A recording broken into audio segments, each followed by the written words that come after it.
태풍 카눈이 우리나라를 남북으로 관통해 지나갔습니다. 다행히 시간이 지날수록 태풍의 강도는 약해졌습니다. 하지만 많은 비가 내린 지역에선 추후 안전사고에 대한 대비도 필요한 것 같습니다. 이송규 한국안전전문가협회장과 이야기 나눠봅니다. 어서 오십시오. 네, 안녕하세요. 네, 이 카눈 이제 우리나라를 완전히 벗어났습니다만 좀 그동안의 태풍과 좀 다른 전례 없는 태풍이다 이렇게 볼 수밖에 없어요. 그렇습니다. 지금 말씀하신 대로 우리는 지금 한 50년 동안 아마 그 전도 포함이 될 겁니다만 데이터상으로 보면 50년 동안 정말 겪어보지 못한 태풍을 이번에 처음 겪었다라고 봅니다. 경로들을 보면은 경로도 정말 갈지자형이에요. 지금 태평양에서 상하이 쪽으로 가려다가 다시 일본을 거쳐서 상하이 쪽으로 가려다가 다시 일본으로 와서 한국으로 왔습니다. 그럼 한국으로 온 것만 가지고도 이상한데 한국이 완전히 간통을 했고요. 또 태풍이 유지하는 시간도 상당히 길었기 때문에 강력한 태풍을 유지하고 한반도에 진입을 했었다라는 그런 태풍이었습니다. 네, 아마 뭐 많은 분들이 이제 걱정을 많이 했어요. 이제 관통을 하다 보니 주변 많은 지역에 피해가 있을 거다라고 했는데 일단 나온 부분에 있어서는 태풍의 피해가 조금은 최소화됐다라는 평가가 정부에서 나왔습니다. 이 부분은 어떻게 들으셨습니까? 네, 과거의 태풍이나 어떤 폭우에 비해서 이번에 피해 정도는 굉장히 낮았습니다. 적었습니다. 그래서 정부 행정안전부 장관께서 뭐 선제 대응으로 인해서 이런 피해를 최소화했다라고 자평을 했어요. 그러나 저는 이렇게 생각합니다. 지금 상대적으로 과거의 태풍이나 폭우에 비해서는 피해가 적었지만 지금 이 정도의 피해 정도로 대응을 하는 것이 이게 선제 대응이 아니고 이게 진정한 안전 대응입니다. 그래서 앞으로도 선제 대응처럼 이런 안전사고 대응을 해야지만이 이런 안전사고 피해를 최소화할 수 있다. 이렇게 말씀을 드리겠습니다. 예, 뭐 시설 피해나 인명 피해 부분에 대한 집계가 이제 계속해서 진행이 되고 있는 상황인데 현재까지로 나온 것은 시설물 피해가 379건, 인명 피해는 없다라고 집계가 됐는데 대구에서는 사망자와 실종자가 있었단 말이죠. 이 부분은 포함이 안 된 것 같아요. 그렇습니다. 지금 이제 대구에서 한 명이 사망되고 한 명이 실종됐거든요. 그런데 이 사망 그 과정을 보면 한 명이 그 빗물에 의해서 지금 사망이 됐고요. 뭐 침수 실종이 돼서 그다음에 또 한 명은 휠체어를 타고 가다가 지금 뭐 실종이 됐거든요. 그런데 정부는 이렇게 보는 것 같아요. 지금 이번 태풍과 어떤 관계가 있느냐 없느냐를 보거든요. 그래서 태풍이 없다라고 보는데 이렇게 해석할 수가 있습니다. 이번에 태풍이 안 왔는데도 그러면 그 두 분이 사망하거나 실종했을 확률이 있냐 없냐는 얘기죠. 비가 안 왔어도. 그래서 태풍이 오기를 준비하고 뭐 방류하는 그런 그 물에 의해서 침수돼서 뭐 질식이 됐다. 뭐 익사가 됐다라고 한다면 또 법률적으로 해석이 뭐 이렇게 오고 가고 하는데 저는 이렇게 발표하는 것보다도요. 정부가 발표하는 것에 대해서 국민들이 조금 실망할 것 같아요. 결과는 좋았지만. 그래서 저는 이렇게 얘기를 하고 싶습니다. 어떤 인과관계를 떠나서 이번 태풍 기간에 몇 명이 사망하고 몇 명이 실종이 됐느냐 그 데이터만 가지고 국민들한테 얘기를 하고 앞으로는 태풍 기간에는 어떠한 사망자나 어떠한 실종자도 없도록 대응을 철저히 하겠다라고 하면 국민들이 박수를 치고 어떤 호응을 할 것 같은데 약간 좀 이런 면에서는 아쉽다라고는 그런 평을 드리고 있습니다. 예, 대구에서는 이제 하천제방이 또 무너졌습니다. 얼마 전에 지난 장마 때 이제 오송 지하차도 옆에 있는 미호천이 범람한 것이 생각나는 부분이 있는데 근데 보니까 이게 이번 태풍 앞두고 또 제방의 보강 공사를 좀 더 했다라고 하더라고요. 이건 어떻게 봐야 됩니까? 그러니까 제방 공사를 주민 말에 의하면 제방 공사를 했는데도 지금 제방 공사했던 것이 무용지물이라는 얘기거든요. 그래서 저는 이걸 보면서 이런 생각을 했습니다. 우리가 20년 전에는 어떤 관리 안전에 대한 대책이 있었냐 없었느냐. 그때는 없었어요. 그럼 왜 없었느냐라고 질타를 했거든요. 그 다음에 안전관리 매뉴얼이 있냐 없냐? 없었어요. 그래서 질타를 했는데 지금은 안전관리 매뉴얼도 있고 안전대책도 있고 문제가 있으면 제방 공사도 해요. 그러는데 하기는 했는데 내용물, 콘텐츠가 부실하다는 얘기죠. 안전대책이 있으면 뭐 하냐는 얘기죠. 저는 최근에는 안전관리 대책이 유무가 중요한 게 아니라 안전관리 대책을 어떻게 하느냐가 중요하다는 얘기죠. 그래서 제방 공사를 했어요. 했는데도 불구하고 사고 났다는 얘기는 그럼 제방 공사를 어떻게 했냐는 얘기예요. 안 한 것만 또 못하다는 얘기잖아요. 그래서 했냐 안 했냐가 중요한 게 아니고 그러면 제방 공사를 어떻게 했느냐, 잘못하지 않았느냐라는 이런 그 얘기를 하고 싶습니다. 예.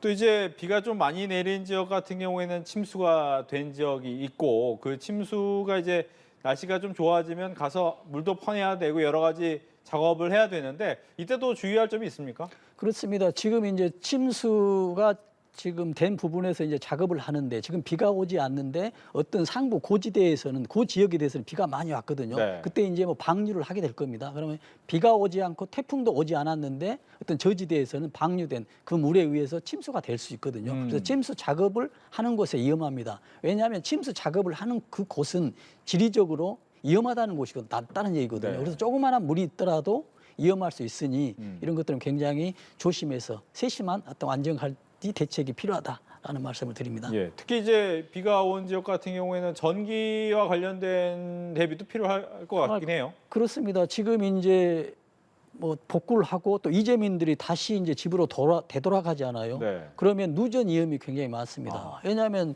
지금 물이 들어왔었잖아요. 그러면 물이 들어왔을 때 전기 관련 이런 것들은 지금 침수가 돼서 지금 전기를 다시 넣으면은 지금 불이 나거나 누전될 확률이 있으니 이런 굉장히 주의하고요. 좀 이상하다 하면 네. 어떤 주민센터나 어떤 안정 대책하는 119에서 전화해서 어떤 대응을 하는 것들이 가장 현명한 방법이 되겠죠. 예. 이번 태풍에서 또 이제 놀라웠던 사고 중에 하나가 이제 맨홀 뚜껑이 버스의 밑부분을 뚫고 나오는 그런 사고가 있었습니다. 네. 이거는 어떻게 봐야 됩니까? 이 맨홀 뚜껑을 또 일일이 더 확인하고 다닐 수도 없는 것 같고요. 그러니까요. 지금 굉장히 안타까운 현실인데 우리는 지금 비가 올 때마다 태풍이 올 때마다 맨홀 뚜껑이 항상 열려 있고 열려 있는 부분에 물이 솟구치는 걸 봤어요. 그래서 우리 국민들이나 정부에서는 혹시 이런 생각을 하지 않았나 싶어요. 맨홀 뚜껑은 비만 오면 저렇게 열리고 물이 솟구치지 않느냐 네. 이런 식으로 간과하지 않았냐라는 생각이 듭니다. 왜냐하면 계속 문제가 발생했는데도 대응을 하지 않고 있기 때문입니다. 그래서 저는 이렇게 생각합니다. 그 맨홀 뚜껑 자체가 문제가 있어요. 뭐 오래됐거나 아니면 문제가 있는 하자가 있는 맨홀 뚜껑이거든요. 네.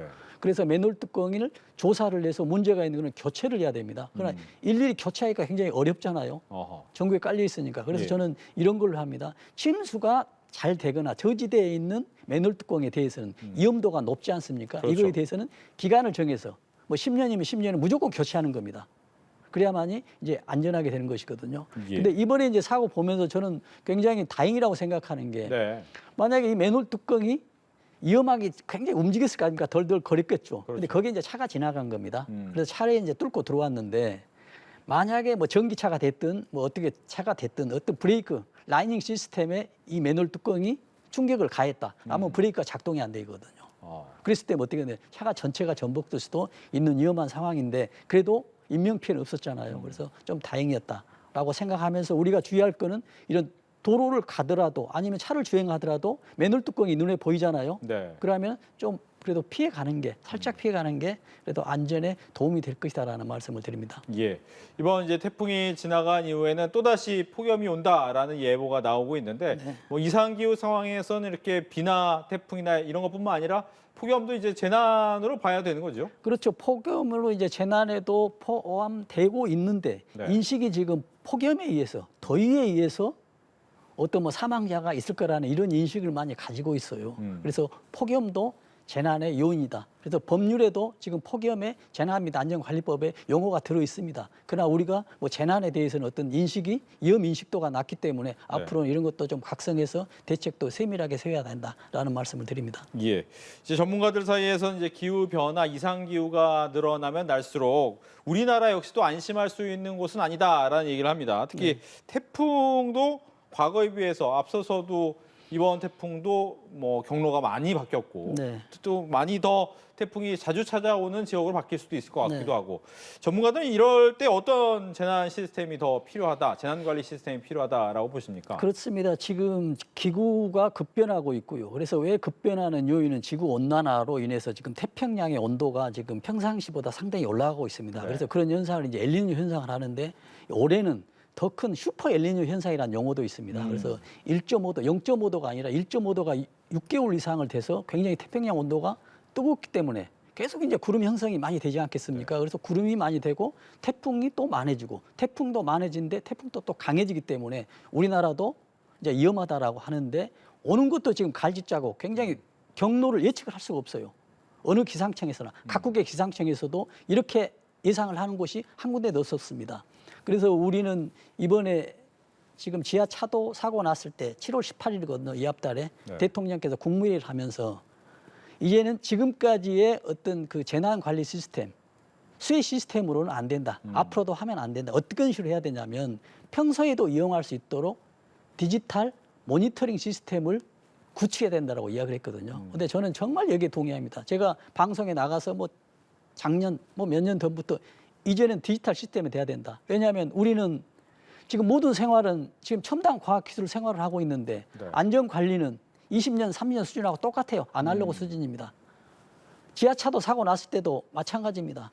뭐 시장한테 전화했냐 안 했냐는 얘기입니다. 무슨 전화가 필요했습니까? 자동으로 가고 간 다음에 구두 보고는 다음에 돼야 되는데 도지사가 받았냐 안 받았냐. 정말 안전관리 시스템은 디지털 플랫폼으로 돼야 됩니다. 이번 정부에서 새롭게 하는 게 디지털 플랫폼 정부를 지금 구축하고 있습니다. 위원회를 만들어서 지금 하고 있는데 저는 거기 산하에 디지털 플랫폼 안전관리 디지털 시스템을 구축하는 위원회를 만들든지 아니면 별도로 만들든지 해서 이제는 앞으로 우리가 지금 비가 온다라는 거 예측을 하고 있어요. 근데 이 비에 예측되는 것에 피해량을 전혀 예측을 못하고 있습니다. 이 피해량도 예측할 수 있는 시스템. 피해량이 예측이 되면 대책이 나오지 않습니까? 진정한 대책이. 이런 시스템이 돼야 된다 해서 디지털 플랫폼, 디지털 모니터링 시스템은 꼭 시급히 구축이 돼야 된다라는 말씀을 드립니다. 네. 이제 스카우트 잼버리 얘기로 좀 넘어가 보죠. 이 스카우트 잼버리 같은 경우에는 뭐 우리나라의 폭염 때 또 겹치고 네. 태풍하고도 겹쳤는데 이번에 사진 보니까 이 태풍 때문에 새만금 그 야영장은 이제 네. 물바다가 돼 있더라고요. 네. 네. 아마 좀 빨리 나온 건 네. 잘한 선택이었다라는 네. 생각이 드는데 이제 오늘 월드컵 경기장에서 마지막 콘서트를 보고 있을 텐데 어떤 안전장치가 제일 지금 중요한 그렇습니다. 상황입니까? 정말 그 중요한 지금 뭐 말씀을 해주셨는데요. 네. 지금 우리가 위치를 바꾼 거는 정말 잘했습니다. 지금 있었으면 큰 난리가 났겠죠. 그러는데 지금 우리는 지금 다중 밀집이거든요. 네. 지금 4만 명이 모였습니다. 그렇죠. 그래서 지금 뭐 병력이 몇 명 있냐가 중요한 거 아니고요. 지금 이제 그 작년에 압사 사고를 보면요. 경찰 병력이 재작년보다 더 많았는데 지금 사고는 정말 현격하게 더 컸잖아요. 그래서 저는 이렇게 이야기하거든요. 경찰 병력이 중요한 게 아닙니다. 그래서 어떻게 관리를 하냐면 그 고위험도별로 유연성 있게 안전 관리를 해야 됩니다. 어떤 얘기냐면요. 지금 지하차도 그 작년에 압사 사고를 보면은 네. 어떤 그 공연의 피크 시간이 있지 않습니까? 사람이 많이 모이는 시간대는 전철이 붐비겠죠. 그렇죠. 그러면 집중 인력들이 관리 인력들이 전철에 모입니다. 그다음에 행사가 진행되잖아요. 그럼 행사 직전에 사람이 모이면 그 위치. 그래서 피크 위치가 있습니다. 또 작년에 압사 사고 난 데가 어디냐면 젊은이들이 많이 가는 그 클럽이었습니다. 클럽 앞이거든요. 네. 그럼 젊은이들이 좋아하는 것들은 9시에서 10시에 이제 가는데 그때 시간에 사고 난 겁니다. 그래서 이 피크 시간이 그때 유연성 있게 관리해야 되거든요. 아하.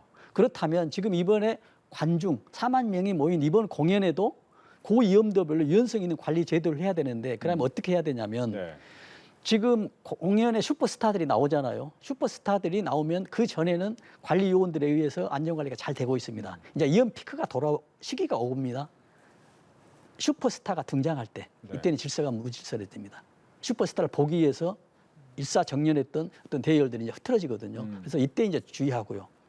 또 하나는 이 가수가 어떤 슈퍼스타가 어떤 퍼포먼스, 어떤 노래를 하면 노래도 절정이 있지 않습니까? 네. 이때 이제 열광을 하거든요. 그럼 이때 이제 사람들이 웅성해서도 위험할 수가 있고요.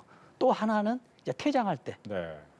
배우들이 퇴장할 때 또 많이 몰리기 때문에 위험도별로, 위험 위치별로, 고위험도별로 유연 안전 관리제가 필요하지 어떤 꼭 인원만 가지고는 좀 부족하지 않냐. 라는 그런 말씀을 제안드리고 싶습니다. 예, 말씀하신 것처럼 유연 관리를 해야 된다라고 하는데 그런 매뉴얼도 있습니까? 어떻습니까? 그런 매뉴얼이 있지만은 네. 이 매뉴얼을 누가 작성하냐는 얘기죠. 그래서 매뉴얼을 안전관리 대책이나 매뉴얼을 누구든지 만들 수는 있지만 품질은 천차만별이죠.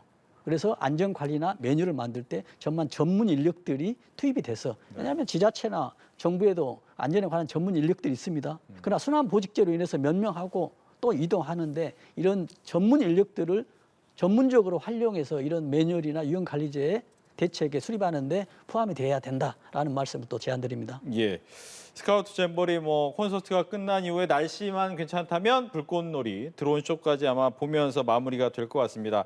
안전사고 유의해서 잘 마무리가 됐으면 하는 바람입니다.